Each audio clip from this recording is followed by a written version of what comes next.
Picture backgrounds have always been a giant speed bump in any PowerPoint user's path. In slide number 8, I want to illustrate our philanthropy by throwing some money at the audience, or at least having it up on screen. I'm going to insert a picture the normal way, through the Insert tab, click on Picture, and for my Assets files, this time I'm going to add the file called MoneyFan. If I shrink this photo down and move it around even to an area that's not occupied by text, it still looks a little bit unusual because of the background of the photo. Our slide is an off-white color, and so is the photo, but they're different off-whites, not to mention the shadow.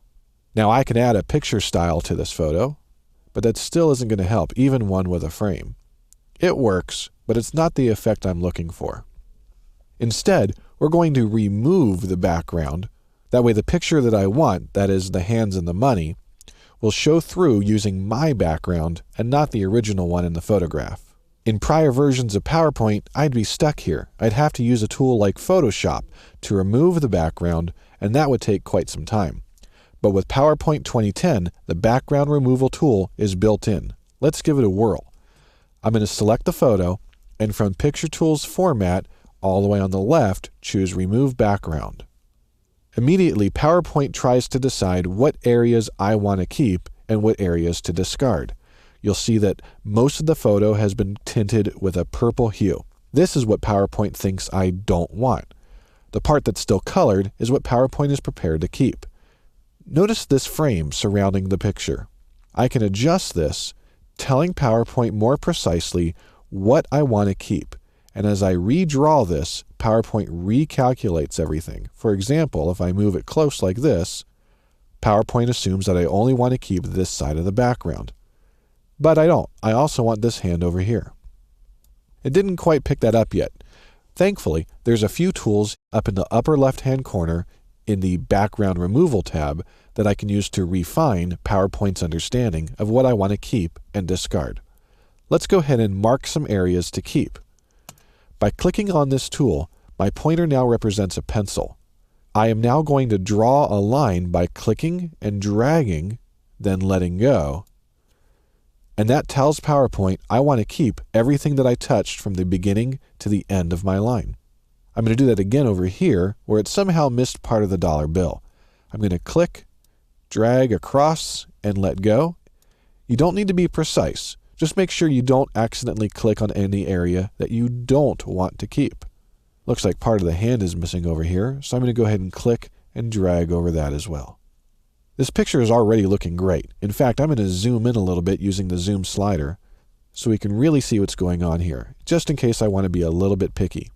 And it's a good thing I did that, because if I look closely at this, although the hand itself looks pretty good, parts of the money are still being cut off. Again, I can use the Mark Areas to Keep tool to say, yes, I do want that area, such as this part of the dollar bill here, and this portion here. And notice how PowerPoint assumes that even though I've marked this area here, it even said, oh, well, this is kind of the same thing over here and over here. Maybe he wants all that too. And it starts to fill in the picture for me.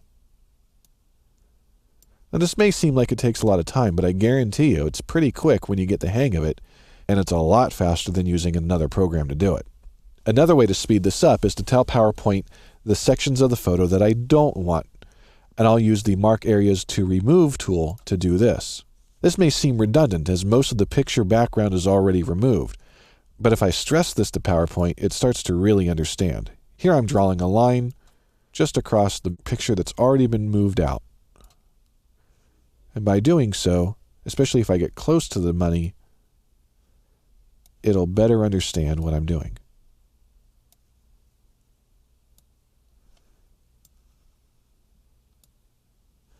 I'll mark a few more areas to keep.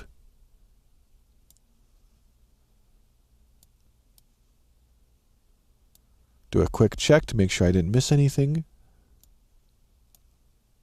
And that is it. There's my ready to go picture.